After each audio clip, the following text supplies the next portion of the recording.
Canela TV presenta Frente al Personaje, el análisis de los hechos coyunturales que hacen noticia. Con Osvaldo Morocho Ampudia.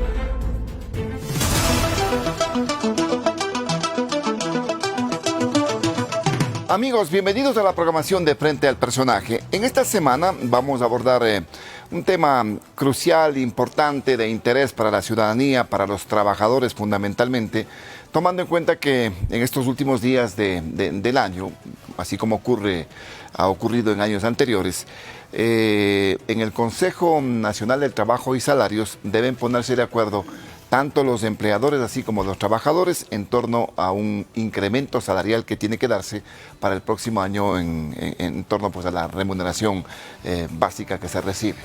En este año particularmente circunstancias inflacionarias, circunstancias económicas dejan entrever puntos de desacuerdo, a pesar de que quizás nunca casi se han puesto de acuerdo los empleadores y trabajadores, y quien toma la decisión es el gobierno finalmente en cuánto se puede incrementar el salario para el próximo año. Pero hay posiciones encontradas respecto a este incremento. Para el efecto y para hablar de estos temas laborales hemos invitado en esta oportunidad a Rodrigo Gómez de la Torre, que es el representante del sector empleador ante el Consejo Nacional del Trabajo y Salarios y presidente de la Cámara de Agricultura de la Primera Zona. Igualmente a José Villavicencio, que es expresidente del Frente Unitario de los Trabajadores y presidente del Frente Popular. Y también a Javier Díaz, empresario del sector textil, presidente ejecutivo de la Asociación de Industriales Textiles del Ecuador, con quienes vamos a conversar. Gracias por estar aquí en esta programación. Rodrigo, ¿qué es lo que está pasando en estos primeros acercamientos? Bueno, se supone que esto debería ser un análisis permanente para buscar una política salarial, pero así es como son las cosas. A fines de año estamos hablando si es que se sube o no se sube, cuánto se sube en el salario básico que se recibe en este momento.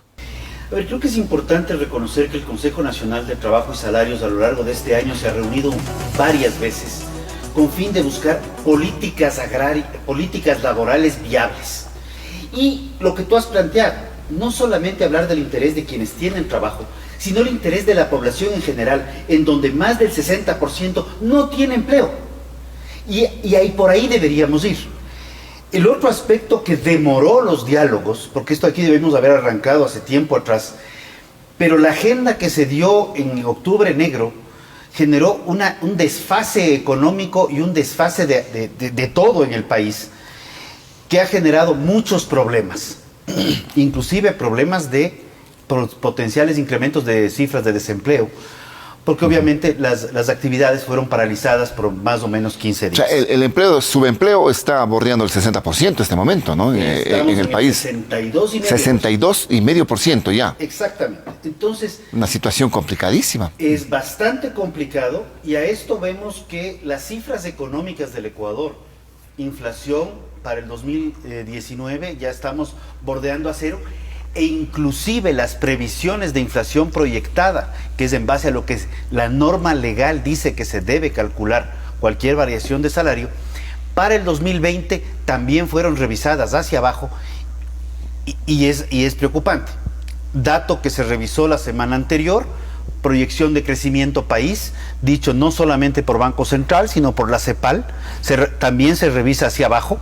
Niveles de productividad en el Ecuador, hacia abajo.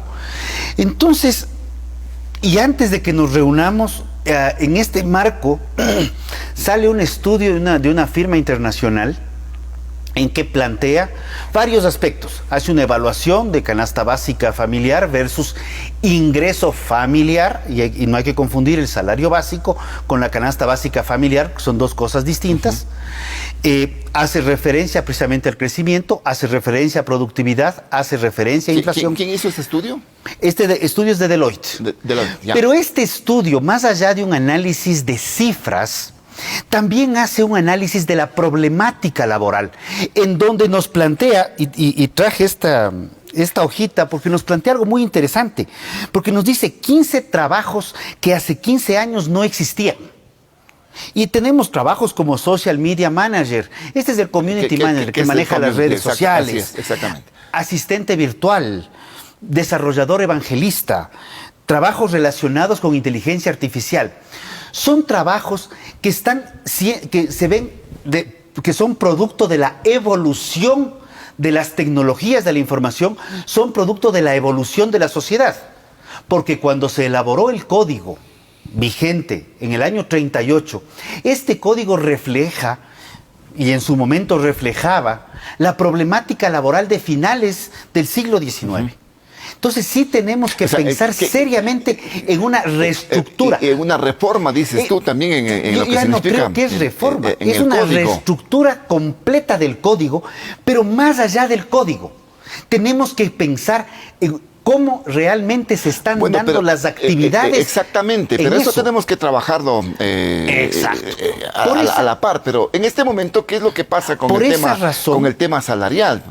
Y a eso derivo. Por esa razón es que el Consejo ha estado trabajando todo el año buscando reformas parciales, no todavía la reforma estructural que se requiere, reformas parciales para atacar el problema de empleo. Porque luego de octubre, y creemos que en gran parte como consecuencia de las cifras económicas lo que demuestran es lo que plantea el estudio de Deloitte, que nosotros creemos que está bastante acertado y que probablemente haya que pensar en una moratoria. Tendremos reuniones posteriores a cualquier incremento salarial. Las cifras tienden a la baja. Moratoria significa no incremento salarial. Esperemos, porque el estudio de Deloitte habla de un potencial incremento de $1. Esto fue publicado por la prensa días pasados. Entonces sí hay que estar muy cautos, porque el otro dato que nos preocupa, y nos preocupa seriamente, es que en el 2014 cerca del 50% de la población económicamente activa tenía empleo pleno con todos los derechos. Actualmente ya estamos solamente con el 38%, lo cual implica que se han perdido prácticamente 11 puntos de empleo pleno en los últimos 5 años. Que es un porcentaje realmente muy preocupante, que se suma al 62.5% que estamos hablando de desempleo en este momento. ¿Cómo miran ustedes esta situación, José? El PUD plantea la otra cara de la moneda en este momento. ¿90 y cuánto? ¿98?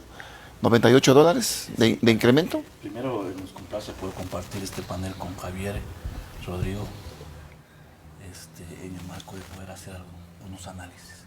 Nosotros partimos de un elemento, que las reglas de discusión de la política laboral y salarial deben cambiarse. En caso contrario, el 2009 va a ser la misma discusión que será el 2020, el 2021, como han sido siempre hemos estado los otros años. En la misma discusión. Por eso planteamos de que se debe cambiar las condiciones, la política laboral y el tema de la política salarial. Porque no se puede partir de un reglamento que existe hoy para que el Consejo se reúna y lo discuta, y que en 3 reuniones de 1 o 2 horas ya se va a resolver y se van a saldar todas las dificultades y la problemática que vive el país. Me parece que eso no es lo adecuado.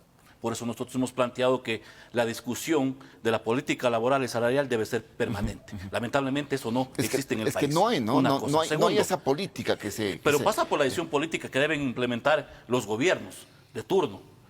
Y eso no ha existido. Segundo, el código del 38 ya no es el mismo. Ha tenido más de 100 reformas. Entonces ya no podemos hablar del mismo código. Porque ha tenido varias reformas. Unas positivas y otras también en contra de los trabajadores. Tercero, Rodrigo hablaba de las nuevas formas o las nuevas actividades de trabajo. Y la pregunta es, ¿quiénes regula esas nuevas formas? ¿Qué ley? ¿Qué norma? Porque esas nuevas formas de trabajo es donde se evidencia la flexibilización y la precarización laboral, porque no tienen ningunos beneficios de ley. Claro, esas por personas eso estamos hablando de una reforma. Pero hay que ver los mecanismos para que esas nuevas actividades también cumplan los requisitos. Hay que globalizarlos, lógicamente, con el tema del desarrollo de la tecnología. ¿Por qué plantea el Frente Unitario el 25% de incremento? Primero, en nuestro país deberíamos empezar a cumplir este documento. Y este documento, que fue aprobado por la mayoría de los ecuatorianos en el 2008, dice que el salario básico tiene que ser de carácter progresivo, hasta alcanzar el costo de la canasta básica familiar.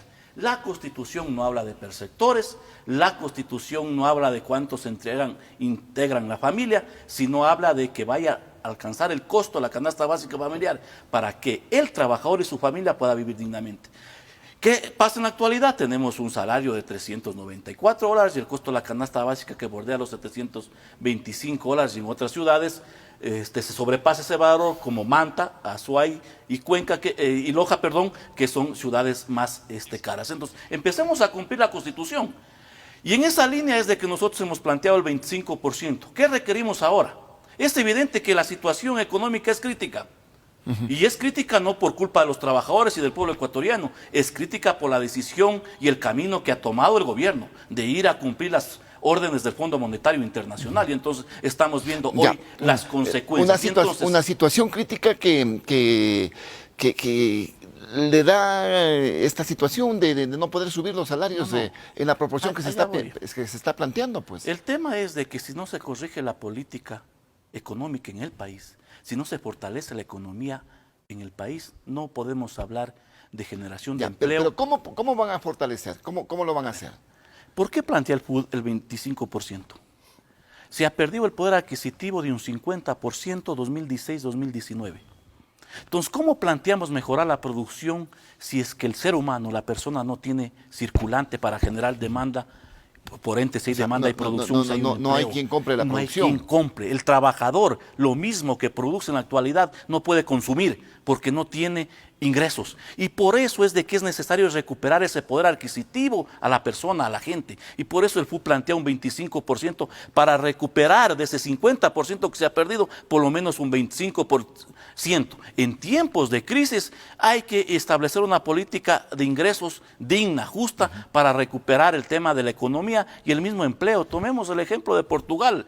Desechó las políticas neoliberales del Fondo Monetario, duplicó los ingresos y hoy vemos que es una economía referente para esos países. Y entonces eso es lo que hemos planteado el Frente Unitario y hay que tomar en cuenta otros elementos, José, el costo de la canasta básica, el tema de la productividad. ¿Hay las condiciones en este momento en el sector empleador para poder asumir? Tomemos en cuenta también la situación del gobierno, porque es el mayor empleador que tenemos en este momento. Pues. Mire, el tema es de que siempre planteamos de que hay un Estado obeso.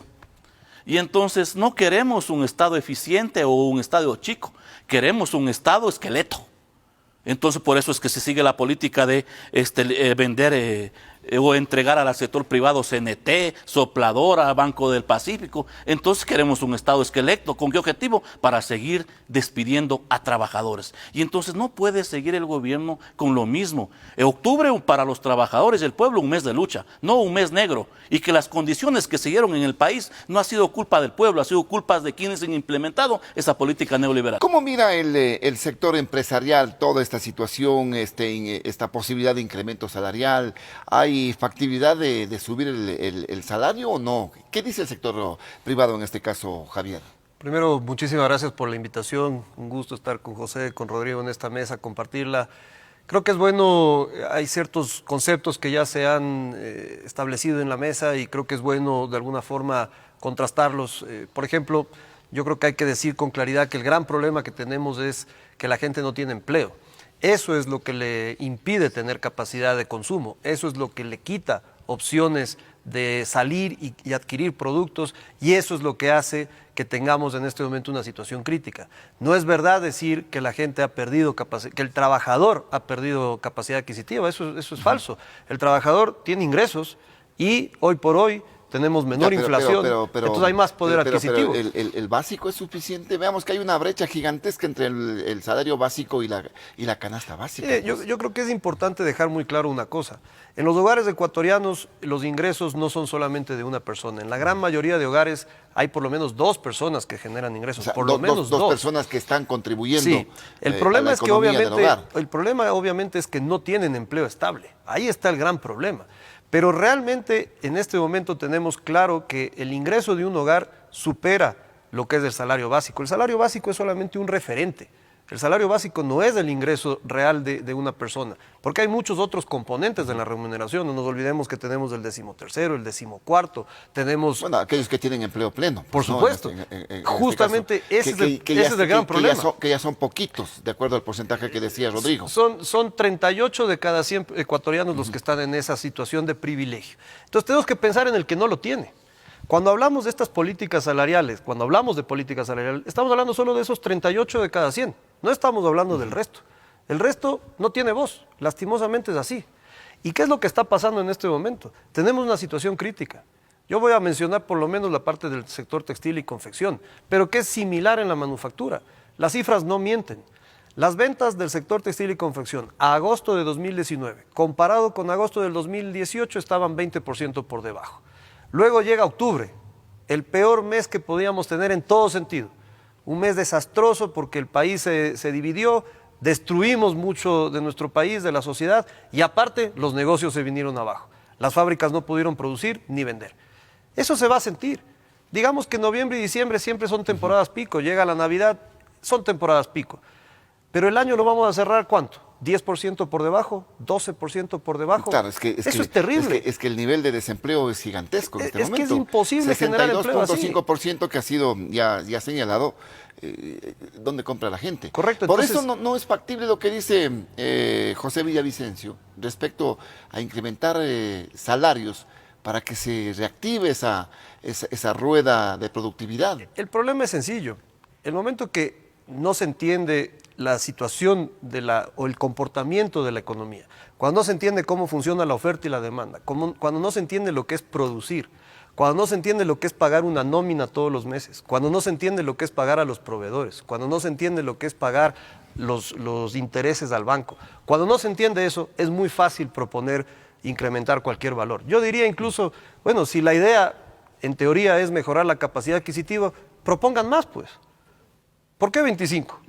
¿Por qué no más? Si es que esa es la idea. Pero el ejemplo, no hay sustento detrás de esa propuesta. El ejemplo que todo el mundo lo está señalando, Portugal, es lo que hizo, pues. Portugal tiene una situación bastante particular. Duplicó el salario Portugal. Y aumentó la productividad. Es que aquí no estamos hablando del eje central. El eje central es productividad. Porque ya la gente tiene más plata para comprar. Pues. Una persona gana en función de lo que produce. Esa debería ser la regla de juego. En función del aporte, gana. Por eso es que Portugal ha mejorado, porque mejoró su productividad. Se concentró en ser productivo. Y ahí mejoraron los ingresos. Pero el sector privado, ¿qué es lo que está haciendo para concentrarse, ser productivo en este caso? Bueno, es muy... mucho de lo que está pasando se le está pasando la boletita al sector privado. Pues. Mire, lo que está pasando en el sector privado, en las empresas, en la industria manufacturera, es que la mayoría han tenido que hacer mucho más eficientes sus procesos productivos. Esa eficiencia incluye la inversión en maquinaria, esa eficiencia incluye la inversión en tecnología, para tratar de ser mucho más productivos. Esa es la alternativa. Y reducir costos. Y competitivos y también. Ser competitivos. Hay que poner los ojos afuera. Tenemos que poner los ojos en la exportación. El mercado interno está absolutamente deprimido. Entonces, pero ¿las políticas existen para eso? Lastimosamente para poner no. los ojos afuera, para mejorar los procesos de Lastimosamente no, porque aquí tenemos, por ejemplo, un gran problema. La informalidad se está tomando el mercado. La informalidad está superando a la formalidad productiva, a la formalidad comercial, la está superando. El gobierno no hace nada contra eso. El gobierno no ataca ese problema de raíz. El gobierno no está enfrentando el comercio ilegal. Si lo hiciera, tendríamos más oportunidades de generar producción. Pero no lo hace. No hay una política clara para exportar. No hay incentivos reales para la exportación. Pero le van a decir, ahí tiene una ley de fomento productivo. La ley de fomento productivo es para nuevas inversiones. Lo que se acaba de aprobar ayer en la noche en la Asamblea con una votación que nos ha dejado... La simplificación tributaria. Con una votación que nos ha dejado sorprendidos, incluso incluyendo un artículo para que se puedan traer paquetes sin ningún límite, paquetes de 4 kilos y hasta un salario básico. El 4x4. El 4x4, sí. Una cosa populista absolutamente. Eso atenta contra el comercio y atenta contra la industria formal. Entonces, ¿dónde está la política, tanto desde el lado del Ejecutivo como desde el lado del Legislativo, la política que incentive realmente la producción? Nosotros no la vemos, sinceramente. Rodrigo, con estos antecedentes, ¿se mantienen ustedes en que debería haber una moratoria en este año por las circunstancias que está atravesando el país? A ver, el día lunes vamos a mantener la segunda parte de la primera sesión del Consejo. Estamos analizando y hemos venido analizando una serie de aspectos, pero es importante lo que hemos conversado fuera de micrófonos y es las cifras nacionales todas están en negativo, Javier las ratifica, y Es la primera vez en los 4 años que yo he estado participando en el Consejo Nacional de Trabajo y Salarios, en las cuales el Estado no nos presenta las cifras. No nos dice, no nos habla de cuál es la inflación, no nos dice cuánto es. Hemos ido recabando las cifras. Por ejemplo, inflación proyectada 2020 la obtenemos desde lo que presentó el mismo gobierno para el presupuesto general del Estado. Las cifras de empleo son las que presenta el INEC, con una caída en los últimos 5 años de prácticamente 11 puntos. Las cifras de crecimiento las revisan a la baja. Entonces, la situación es bastante compleja. Sostener empleo es la principal prioridad en este momento. Y creemos que sí hay que buscar mecanismos para... Es decir, que si es que se incrementa, ¿no se sostiene el empleo entonces? No me atrevería a decir si se sostiene o no, pero el año pasado se anticipó que seamos muy cautos porque la situación no se veía clara. Esta situación no clara conllevó a que el gobierno busque que el acuerdo con el Fondo Monetario Internacional le diga, ok, estas van a ser las nuevas reglas del juego porque ustedes no están tomando los correctivos necesarios. El Estado está obeso, definitivamente. No sé si debemos pasar del Estado obeso al Estado esqueleto, como plantea José. Creo que sí se puede tener un Estado con un 25% de peso dentro del presupuesto. Yo digo, al margen de lo que significa Estado obeso, Va a Estado haber... esquelético, ¿no son buenas unas medidas contracíclicas en este momento? El problema, y para hacer medidas contracíclicas, y la propuesta de Portugal es muy interesante, la pregunta es, ¿de dónde vino la plata para Portugal? Y esa plata vino de fondos, y vino de capitalizaciones externas, y vino de apoyo de la Unión Europea también. En el Ecuador, en donde tenemos un déficit de más de 7.000 millones de dólares, lo que nos ha dicho el ministro de Economía y Finanzas, está en la prensa, cuando tenemos un hueco fiscal tan grande, la empresa privada está contraída. ¿De dónde sale la plata para medidas contracíclicas? Por eso, cuando el ex presidente decía que no necesitamos los fonditos, resulta que los fonditos sí han sido necesarios. El ahorro el cepito, el ahorro. Para poder tomar medidas contracíclicas necesitas tener un ahorro que te permita generar esa liquidez. El sector privado no le está fallando al país también en este caso.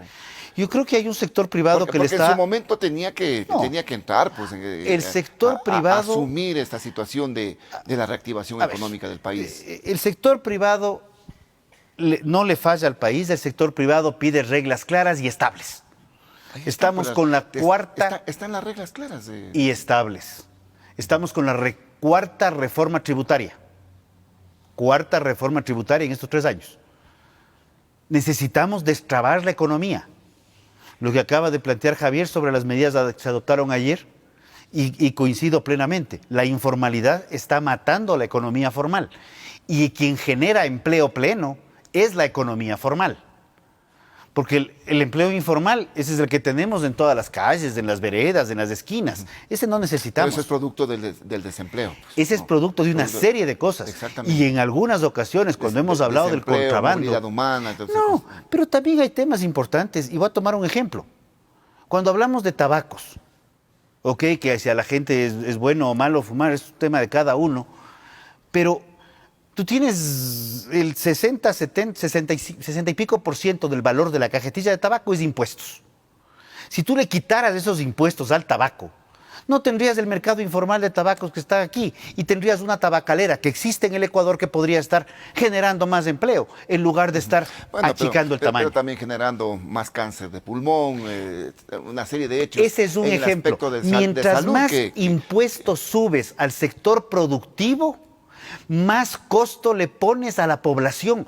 Porque no es que la empresa va a coger el impuesto y se queda ahí. El impuesto se traslada directamente al consumidor. ¿No? Pero se traslada al consumidor. Se traslada al consumidor y al trasladarse al consumidor se incrementa en cierto aspecto el costo de vida. Esta moratoria podría tener cabida dentro de lo que piensan ustedes como Frente Unitario. Vea que no se ponen de acuerdo ni los propios trabajadores, y estamos hablando de una política salarial en este momento. El PUT plantea 25%, la CUT plantea $15 y la CTE plantea $20. Bueno, ¿a quién le entendemos, pues? Una sola observación, a nivel de Consejo Nacional de Trabajo y Salarios, el sector trabajador quedó en $15 ayer. ¿No? A ver, yo primero, está bien que los que están con los gobiernos de turno coincidan en una propuesta. El FUNO es parte del Consejo Nacional de Trabajo y Salarios y ha hecho una propuesta al país, partiendo de un elemento. Los ingresos de hasta $300 es el 18.37% y de 300 a $500 el 43.02%. Si suframos las dos cifras, da el 60%. Entonces no es verdad de que el ingreso ya sobrepasa el tema del costo de la canasta básica. Seguimos con el concepto de interpretar la Constitución a como nos dé lugar. Segundo, sí conocemos el tema, lo que es producir, lo que es pagar salarios y todos los elementos de ley. Porque si no llegamos al concepto de que los empresarios tampoco conocen de que la realidad del país y cómo cumplir los derechos individuales y colectivos de los trabajadores, si estamos en esa línea. ¿Y por qué planteamos recuperar el poder adquisitivo? Porque es real que se ha perdido. Si no planteemos, ¿para qué alcanza los $394? ¿Para qué nos alcanza? ¿Para qué nos alcanza en la actualidad? Entonces es evidente que hay que mejorar una economía salarial. Y digo esto porque no se necesita ser iluminado o ser un economista para plantear cómo se mejora la economía. ¿Por qué se mejora la economía los meses de diciembre y enero? Porque existe un ingreso adicional que es el tercer sueldo. Hay más circulante, entonces se genera demanda y por ende la economía también se mejora. Si no, hay que ser lúcido en estos aspectos. Y en esa línea entonces hay que mejorar los ingresos del país. Y entonces, sí, las cifras, si no se corrige la política macro, la política general, van a ser más graves. Pero, José, pero entonces hay que ir viendo estas cosas. No hay certezas cuando se dicen, bueno, estamos peleando por el incremento para quienes tienen empleo. ¿Y qué pasa con los que no tienen empleo? Ese 62.5%. Por eso yo planteé de que hay que discutir una política de empleo en el país. Porque ¿qué es lo que nos plantean los empresarios? ¿Y cuál es el círculo vicioso? Flexibilización laboral, despidos y congelación salarial. Es lo que nos plantean siempre. Pero entonces, reformemos hoy la ley y mañana ya se resuelve el tema del desempleo. Eso no es real. Hay que tomar otras medidas, otras alternativas con el tema de fomentar el agro, el tema de la construcción, el turismo, el tema de comercio y servicios. Si no, yo les he puesto siempre un ejemplo, si no es como plantearles de que reformemos mañana la Biblia y ya como está reformada la Biblia, los 17 millones de ecuatorianos ya están católicos. Eso no va a suceder, entonces el empleo no se va a resolver si es que no hay una economía sólida y si no se toman otras medidas alternativas correctas. Pero ¿cuáles son estas medidas alternativas? Mire, nosotros hemos planteado que hay que fomentar estos 4 aspectos.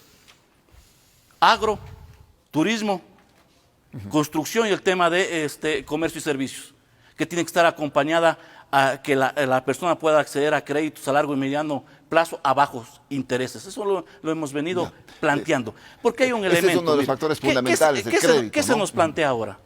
De que si se incrementa los ingresos al trabajador, partiendo de que en nuestro país no ha habido una política general de sueldos y salarios, 12 años y más, solo ha habido una fijación a un porcentaje que no sobrepasa el 18%. No hay política general de la ley sueldos y determina salarios. eso, pues no, en este caso. Por eso yo planteé al inicio que hay que cambiar las reglas del juego. Tienen que tomar en cuenta el índice inflacionario que tenemos en el país. Y en el 2012, en los últimos 12 años han sido los ingresos que más se han dado.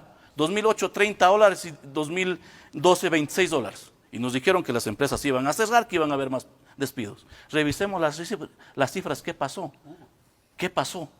Se mejoraron las cosas porque hubo mejor ingreso, mejor poder adquisitivo de la gente. Estuvieron mejor la economía, mejor las empresas en este caso. No, las empresas siempre han estado bien, sino pues aquí tengo un documento donde dicen que han vendido más del 6% en referencia a 2017-2018. Las 500 empresas y las que se proyectan a 1000 empresas, entonces no es de que han estado mal. Que no están ganando lo mismo que ganaban antes, eso es distinto, pero no es que tampoco han perdido y en esa línea les condonaron multas, intereses y recargos. El mismo ex prófugo de la justicia del país lo dijo en Argentina en su conferencia, de que se queja la banca y los grandes grupos económicos si han ganado 3 veces más en su gobierno. Días anteriores, palabras del mismo. Del expresidente Correa, dice en este caso. Entonces, ¿de qué estamos hablando? Con cifras, efectivamente salió ese documento de las 500 empresas más productivas en este caso. Claramente las cifras no son solo esas. Hay que ver toda la película. Hay otro sector hay que ver toda la película hay otro sector completa. que de pronto está golpeado. ¿Cuántas empresas hay en el país? No son 500 nada más, empecemos por ahí. Bueno, pero son las que más ganaron. Estas son, digamos, en este estas son caso. las más grandes y dentro de ellas una cosa es tener ingresos y otra cosa es tener utilidades, ¿no? Es muy distinto. Pero dentro de ellas hay una realidad muy diferente a lo que es la gran mayoría del sector productivo. Lamento escucharla, José, que la industria manufacturera no tiene que existir, ¿no? Porque mencionó solo 4 sectores, pero la manufactura no la tiene en el radar. Y ahí es donde se genera mano de obra intensiva y además con posibilidades de crecer. Pero justo la manufactura, como hemos visto en las cifras... Son 4 ejemplos que puse, eso no quiere decir no que estoy los- en contra no de las los- otras. no los mencionó, Por favor, me- o sea, me tampoco llama- caigamos en eso. Me llama la atención porque tenemos incluso algunos sindicatos de trabajadores que pertenecen a la industria manufacturera y que son representados por el FUD. Ahora, realmente en el Consejo Nacional de Trabajo están los delegados legítimos de todos los que tienen que estar ahí, trabajadores, empleadores eso es lo que y decía. gobierno. Bueno, pero hay una, Mire, yo le voy a hay decir- una división aparentemente entre los criterios de Pero los trabajadores. los que están pues. ahí son los legítimos representantes de cada sector. Mire, a nosotros estamos prácticamente terminando el año, ¿verdad? Nos convocaron para las comisiones sectoriales. Una reunión de comisión sectorial para instalarse. No vinieron los trabajadores. Entonces, ¿cuál es la seriedad que también demuestran en el espacio del diálogo? Ninguna. Y por eso salen estas propuestas que no se entienden qué realmente es lo que se busca. Ahora, la situación es compleja. Querer ocultar esa realidad es sinceramente irresponsable. Ya, pero entonces, ¿cómo? nos enfrascamos todos los años en este tema? Lamentablemente es así. Productividad, que no existe, que la empresa no puede cubrir esos costos, los trabajadores que sí se puede reactivar la economía. Estamos en lo mismo. Pero mire, por eso yo voy a ser muy sincero. Sería fantástico tener que evitar estas discusiones, sería fantástico tener que concentrarse en producir y sería fantástico tener que concentrarse en cómo generar empleo. Eso sería lo fantástico. Por el lado de nuestro sector, nosotros hemos decidido que tenemos que continuar con una agenda nuestra. Esa agenda nuestra es mejorar la competitividad, esa agenda nuestra es tener unidades productivas ancladas y esa agenda nuestra es exportar. Esa agenda nuestra es seguir formando a nuestros profesionales. Esa agenda nuestra es seguir generando investigación y desarrollo. Van por un carril, un andarivel paralelo. No importa la política pública, estas discusiones nos detienen. Nosotros tenemos que seguir adelante. El empresario responsable es ese. Y nosotros vamos a tener que seguir usted así. lo ha dicho, ¿y si no existen las condiciones? Mire, las tenemos que generar. Las tendremos que generar. Tendremos que salir, insisto, de estas discusiones que no nos llevan a nada y tendremos que generarlas. Entraríamos a hablar de temas arancelarios, de salvaguardas, etcétera, etcétera, que en sí, en su momento les benefició a ustedes. Ni también, salvaguardas, a nosotros nos perjudicó. Nosotros los peores años que hemos tenido, salvaguardias. Los peores años. Primero porque nos encarecieron la producción y segundo porque nos llenaron de contrabando. Los peores. Si uno ve las cifras, y ahí sí las hay que verlas. Pero en la manufactura sí. ¿En la manufactura? Se recuperó un tanto. Pues. No, señor. Cuando se pusieron restricciones a las Mire, importaciones. si usted por ve ejemplo. si usted ve las cifras de la dolarización, las cifras desde el año 2000, la manufactura ha tenido siempre comportamientos diferentes. Los peores años, 2010, con la salvaguardia más fuerte que tuvo este país, 2009 y 2010, y después, casualmente, 2013-2014, con la siguiente salvaguardia. Entonces, no es real, te distorsiona el mercado. El que crea que el proteccionismo nos va a sacar adelante está equivocado, ya está probado eso. Y por otro lado decimos que no somos competitivos. Pues. Es que no somos competitivos porque se nos ha encarecido todo, la producción se ha encarecido. Si usted ve las cifras, a partir del año 2014 hay una caída precipitada de las ventas. En el 17 y en el 18 ligeramente se recupera, pero se recupera comparado con ¿qué? Con el 16, que fue el peor año de toda la dolarización. Si uno se compara con el 12, con el 13, que fueron años sanos, estamos lejos todavía. Y este año volvemos a caer.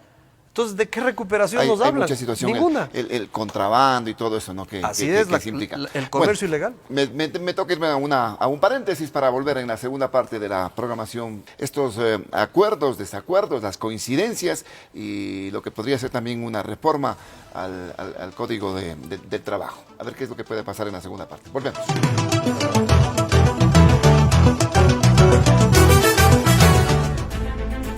Estamos frente al personaje.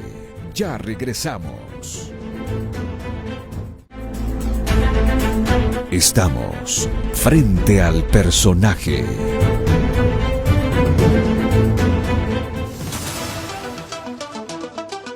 ¿Qué es lo que puede pasar el próximo día lunes, Rodrigo, en medio de este desacuerdo que existe cuando ustedes buscan una moratoria y los trabajadores un incremento salarial? ¿Será el gobierno quien nuevamente tome la decisión? Entonces, A ver, creo que es importante, quiero dejar un dato que creo que vale la pena, porque Javier lo ha planteado. En el periodo 2003-2018, el incremento de salario ha estado más o menos en el 8,87, 9%. Pero la parte que más nos preocupa es que el salario se paga con producción. El salario no se paga porque llueve del cielo. Y la productividad en ese mismo periodo es de 1,32. Entonces tenemos productividades muy, muy bajitas. Y el otro dato que creo que es importante es reconocer que sí, entre 2017 y 2018 hay empresas que han vendido más en la relación de esos 2 años. Pero cuando vamos un poco más atrás, lo que vemos es que las empresas dejaron de ganar, bajaron considerablemente las utilidades y ahora está recuperándose recién, en parte, pero 2019 se complica. Lo que dijo José respecto al tema es que no es que dejaron de ganar. No, yo ganaron estoy hablando, un poco menos en este caso. Hay una caída importante en las utilidades, sí. Pero yo no entiendo, y esa sí es una parte que no entiendo, quienes tienen empleo pleno y trabajan en empresas que generan utilidades. Yo no sé por qué es el problema de que las empresas generen utilidades.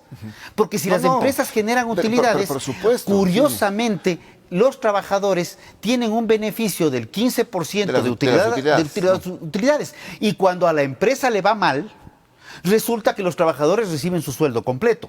Entonces, más bien, si tanto problema hay a las utilidades de las empresas, yo diría que el FUT podría proponer tranquilamente una reforma también laboral y eliminemos las utilidades, pues. Porque sería ser coherentes con la queja. Pero en ese sentido, no creo que llegue a esos niveles. Quiero avanzar un poco. El sector agrícola requiere estructuras. El problema de contrabando en el agro e informalidad es gravísimo y es un problema que lo está en el sector de la manufacturero igualmente, sí, ¿no? Ya lo habíamos señalado. Sí, el sector turismo tiene, y hemos hablado del potencial allí parece que es la tabla de salvación. Sin embargo, el sector turístico y los datos que nos daban estos días, más o menos tiene una pérdida del 58% de pedidos para hospedaje, para visitas al Ecuador. A raíz de lo que pasó en octubre. Octubre negro. Regresamos al problema. Entonces, también veamos causas-efectos. El sector de la construcción, hay una moratoria de 326,000 viviendas que habían sido ofrecidas en campaña, pero para construir esas viviendas se necesita billete. Y el billete es lo que no hay. Y ese es el tema. Entonces, y bueno, ya comercio, servicios, manufactura. Entonces, pero hay un problema estructural. Y definitivamente tenemos que tratar los temas por separado, pero tratarlos todos. Laboral, tributario, tramitológico y crediticio. ¿Cuándo se logra hacer un contexto general para tratar esto? El día lunes nos reuniremos a partir de las 4:30 de la tarde para concluir probablemente la primera sesión del Consejo. Y hemos conversado, así como conversamos muy cordialmente, y hemos visto que la situación no es fácil. Tendremos y hemos mantenido reuniones al interior del sector privado también para ver cómo poder coadyuvar soluciones a los problemas. Me parece interesante el de ver soluciones a los problemas, José, porque en definitiva como que nos centramos, bueno, ¿y cuánto se incrementa? Se va a incrementar 5, 10, 15, 20, pero los problemas, los macros en este caso. 5, 20, 100, tiene que ser general. 2, no podemos repetir lo que plantean los voceros del Fondo Monetario Internacional, que las empresas están jodidas o el país está jodido porque los trabajadores tienen 15 días de vacaciones, porque se paga utilidades. O sea, eso es inaceptable. Pero no hace falta realmente Tercero, una aquí no reforma nos en ese estamos aspecto. aquí no estamos planteando de que no tengan ellos ganancia, ingresos, pero que no nos vengan a decir de que han perdido. No, lo que se ha disminuido, utilidades, ingresos, puede ser aceptado, pero no de que han perdido, ¿no es cierto? Cuarto, el el Frente Unitario siempre ha estado predispuesto a discutir y a presentar alternativas. Y en esa línea, yo le planteo a Javier, para el FUD no existen verdaderos representantes en el Consejo Nacional de Trabajo y Salarios, porque están los mismos que avalaron la política antiobrera del correísmo, están hoy en el actual gobierno y en el Consejo Nacional de Salarios.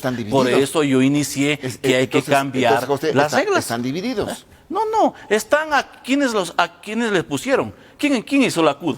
El correísmo en el 12º piso del Ministerio del Trabajo, con el ministro Carrasco. Y ahí le dijo, señor Gómez, usted va a ser el presidente, señor Chica, usted va a ser el secretario. Y así solo le faltó decir a que la señora Solís era la tesorera, porque así se reunieron entre amigos y decidieron conformar la CUD. Así las cosas no caminan, así las cosas no funcionan. ¿Y la CTE? La CTE ha tomado una posición unilateral personal de Edgar Zarango, que él tendrá que responder a sus bases. No es parte actualmente del FUD hasta que resuelvan sus problemas internos que tienen en su confederación. Ahora, José, ¿no amerita pensar realmente en esta situación de buscar las nuevas modalidades de contratación, tomando en cuenta las nuevas formas también que tenemos de trabajo? Mire, nosotros siempre hemos planteado estar predispuestos a discutir, a debatir, a analizar empleo con derechos. Fundamental, con derechos. Al ser humano no se le puede ver que hoy los que ya tienen trabajo tengan derecho y a los que no tengan, no darles. Entonces, empleo con derechos y a discutir. Yo he señalado algunos elementos. Javier me ha planteado el tema de las manufacturas. Correcto, y hay otros espacios. Mire, en su momento nosotros planteamos revisar el tema de los gastos de producción de la pequeña y mediana industria. El Estado dice que tiene energía eléctrica para vender a otros países y otros elementos. ¿Por qué no se le da bajos costos a cambio de generar empleo y de salarios dignos? Pero hay que sentarse a discutir, porque si caemos en el hecho de que hay que controlar, claro que hay que controlar, el contrabando hay que controlarlo. Nosotros hemos planteado al señor ministro Jacín. Ustedes no están peleando por quienes realmente tienen empleo. ¿Y qué pasa con el resto que no tiene nosotros empleo? Podemos establecer que los que ya tienen empleo, ya tienen derechos adquiridos. No, estamos pensando en esos 5 millones de ecuatorianos. Entonces, ¿qué apuntamos con estas propuestas? A generar empleo, a mejorar las condiciones de vida del ser humano. Y en esa línea se debe trabajar. Y entonces, claro, no nos harán caso, como dice Javier, nos tocará seguir nosotros insistiendo en nuestro planteamiento, en nuestra política, porque ese es el trabajo frente a, en su momento, poder resolver lo que hoy el país requiere. Porque es evidente, mire, ¿qué pasó ayer en la Asamblea? Aprobaron sí una ley que puede tener algunos puntos importantes, pero no va a resolver el problema general, que es el tema del empleo. Es un parche. Exacto, para cumplir lo que el fondo le está imponiendo. Segundo, y para que lleguen los no recursos. Aprobaron el presupuesto general del Estado para el 2020. ¿Por qué no lo aprobaron? Porque eso iba a pasar cuando el Frente Unitario fue a la Asamblea Legislativa y planteó que no era correcto que un presupuesto tenga valores irreales en el aire, en el limbo, 2.000 millones de dólares de las concesiones, monetizaciones, cuando eso es evidente que el pueblo ecuatoriano ha planteado estar en contra. Y otros aspectos, entonces, así no se puede caminar. Si es que queremos que el país se desarrolle, avance y crezca, tenemos que empezar fomentando y estableciendo una política real, fortalecida, en el tema económico. Caso contrario, no avanzamos. Javier, ¿qué va a pasar con el sector privado, el sector manufacturero, en este caso de la manufactura, si es que existe un incremento salarial? A ver, yo comparto plenamente que debe haber empleo con derechos. Eso lo comparto plenamente, 100% de acuerdo con eso. Lo que no puede haber es un empleo con prebendas y con excesos. Eso tampoco, esos no son derechos. Lo que tiene que haber es también un enfoque... ¿Cuáles son los excesos? Mire, jubilación patronal duplicada, eso no debe existir. Desahucio por renuncia, eso no debe existir. Liquidaciones en exceso no deben existir. Por ejemplo... Esos son derechos adquiridos. No, pero no son derechos, esos son prebendas y excesos. Esos son prebendas y excesos. Estás contradiciendo, dice empleo con derechos, pero por eso, no esto. Con derechos, no con excesos, porque eso es justamente lo que está alejando al empleo pleno del país. Esas son cosas que se han puesto en la ley, pero esos no son derechos. Es difícil contratar en este caso, por contratar supuesto, en el país. Pero totalmente, por supuesto que es difícil, porque si a un sector no le va bien y contrata, luego tiene un problema laboral terrible.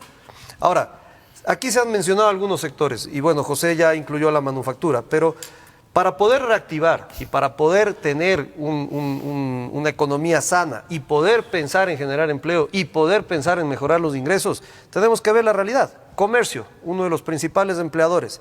Este año, 0.1% de crecimiento. Manufactura, menos 5%. Agricultura, ganadería, silvicultura y pesca, más 3%, pero ahí seguramente estará el camarón. Después tenemos la construcción, menos 13%. Es el que más cae, ¿no? El que más cae. Y lleva así menos 13%. varios años. Y después estamos en el tema de turismo, 1%. ¿Por qué se genera esto? Porque Si los no cinco existe se- inversión pública, pues. No, si No. los cinco, A porque ver, no hay... la a ver, construcción, cuando tenía inversión pública, ¿cuánto subió? La primera razón, no somos competitivos definitivamente en el país. Ese es un primer gran problema. La segunda razón, no tenemos lo que dijo hace rato Rodrigo, claridad. No hay estabilidad en las reglas de juego. Y ese es el peor escenario. Tercero, no tenemos Entonces, estabilidad con macroeconómica. esas condiciones nunca vendrán los capitales. No tenemos estabilidad no macroeconómica. habrá inversión en este caso. Por eso no vienen los capitales. Por eso no viene. No tenemos Pero estabilidad eso no es culpa de los macroeconómica. trabajadores. Y perdón, pues. pero estoy pero no es culpa de los trabajadores en ese estoy sentido. generando la idea. Y después tenemos un serio problema de rigidez laboral. Entonces, si se junta todo, es imposible tener una actividad productiva sana. Es imposible tenerla. Entonces tenemos que ir corrigiendo las distintas cosas. La reforma laboral es fundamental. La estabilidad macroeconómica, fundamental. El tener un plan de competitividad, fundamental. Y el poder tener reglas claras y estables, fundamental. Sin eso, estos 5 grandes sectores de empleadores, que aquí es donde está concentrado Que realmente ya está el la empleo. manufactura. Ahí ya está No, la ya está manufactura. Yo la metí. en este caso, José. Ahí están los 5 sectores que más empleo generan en el país. Si esos 5 no se reactivan, casi nada de lo que se ha hablado aquí va a tener un efecto en lo que nos importa, que es que los ecuatorianos tengan empleo pleno. Empleo pleno, que se incremente, que haya fuentes de trabajo. Vamos a hacer el paréntesis final para volver con las conclusiones de esta programación.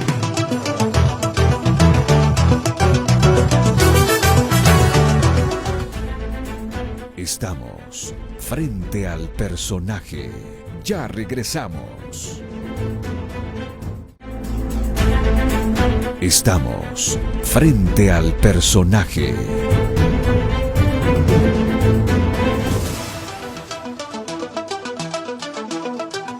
Muy bien, vamos con las conclusiones. A ver, Rodrigo, a raíz de lo que se ha conversado en este panel. Confiemos en que se pueda llegar a acuerdos a nivel de consejo. Acaba de estar acá una comisión de la Organización Internacional del Trabajo. De la OIT. De la OIT ha revisado las propuestas de reforma laboral que se han construido en base a consensos en el Consejo. Están de acuerdo, están avalando este tipo de Tú lo has reformas. dicho en el Consejo, porque el PUD no está de acuerdo con esas Pero ahí hay un reformas. tema muy curioso. Hace año y medio, cuando se reconformó el Consejo, cuando pidió el FUT precisamente el cambio de reglas del juego, se cambiaron las reglas del juego. Edgar Zarango precisamente representaba al FUT, ahora dicen que ya no les representa. Ese es un problema, ese es otro problema. Pero el tema aquí es, necesitamos llegar a acuerdos mínimos dentro de un marco de diálogo. Esperamos llegar a esto, se requiere una reforma laboral urgente y creo que deberíamos plantearnos ya un régimen laboral paralelo para quienes tienen derechos, en este momento el 38% de la población, pero también debemos pensar cómo generar derechos, seguridad social, los beneficios de décimos, pero con una forma de contratación mucho más flexible, mucho más real, mucho más pragmática para el siglo XXI y no pensando en el siglo XIX. Perfecto. A ver, José, con eso es lo que acaba de decir Brevemente. Rodrigo. Nosotros ratificamos, no puede ser representante del FUD una persona que tiene o lleva posiciones individuales. Si es que Rodrigo hiciera eso, ya no estuviera como representante de los empleadores. Entonces, es coherente con lo que el FUD está planteando de que Zarango ya no es parte del FUD y por ente no representa al FUD en el Consejo Nacional del Bueno, Trabajo. pero ustedes lo avalaron cuando lo No lo nombraron, avalamos. pues. A ver, aclaramos al país. Nosotros asistimos cuando el gobierno convocó a esta reunión y nosotros abandonamos esta reunión porque las reglas del juego eran las mismas y por eso yo inicié planteando que hay que cambiarlas. Ahora, el diálogo que están planteando. Mire, el diálogo nosotros hemos venido trabajando, discutiendo, lo estamos haciendo aparte del Consejo con el Ministerio del Trabajo. Él ha planteado sus propuestas, nosotros hemos planteado las nuestras, hay mínimos consensos, los existen, vamos a seguir discutiendo, no quiero adelantar criterios para que no se vaya a afectar los diálogos y los consensos, en su momento daremos a conocer cuando ya tengamos el documento final. ¿El diálogo con quién está? Con el Ministerio, con el Ministro del Trabajo. Respecto a la reforma laboral. Los posibles cambios a la legislación laboral. Ya. Nos mantenemos en el hecho de que empleo con derechos, porque el código es rígido porque tiene derechos. Y entonces hay que ir en la misma línea y entonces nosotros ratificamos que hay que generar empleo para los 5 millones de ecuatorianos, pero no a pretexto de generar o de darles un empleo, entonces no tiene seguridad social, no tiene jubilación patronal, no tiene estabilidad. Tiene que tener también ese derecho porque el trabajo tiene que ser considerado como parte fundamental de los derechos humanos y en esa línea hay que trabajar. Nosotros ratificamos desde el Frente Unitario de que siempre hemos planteado la predisposición a discutir, a debatir y a presentar propuestas pensando en el país. Ya, a ver, Javier, como conclusión. Sí, bueno, primero nosotros confiamos en los delegados que van a nombre del sector productivo, al sector empresarial en el Consejo Nacional del Trabajo. Tenemos varios delegados que van de distintas ramas y están haciendo un trabajo responsable en función de la situación compleja que se vive en el país. Esperamos que haya consenso. La negociación sigue abierta, el diálogo sigue abierto. Sabemos que no es sencillo, pero esperamos que haya consenso por el bien del país. Por el lado de nuestro sector, definitivamente nosotros tenemos que salir adelante, tendremos que seguir poniendo el hombro. Nosotros somos un sector que existe ya más de un siglo en este país, hemos sido la primera industria manufacturera ecuatoriana históricamente.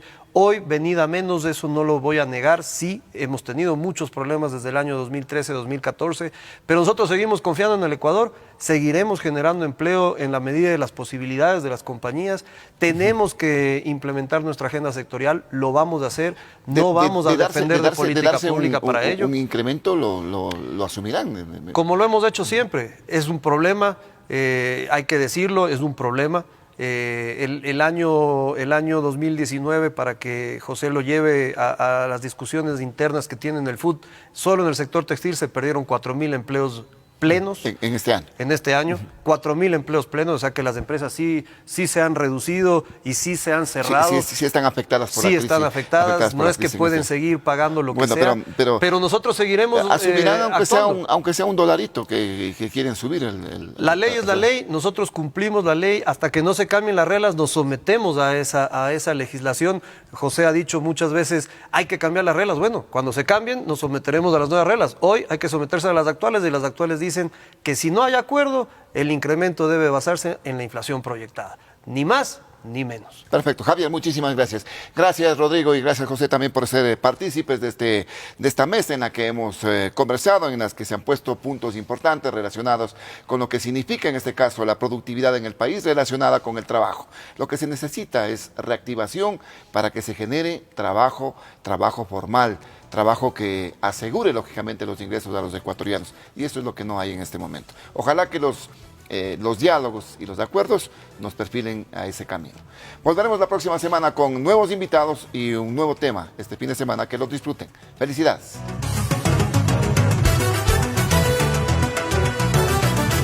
Canela TV presentó Frente al Personaje. El análisis de los hechos coyunturales que hacen noticia.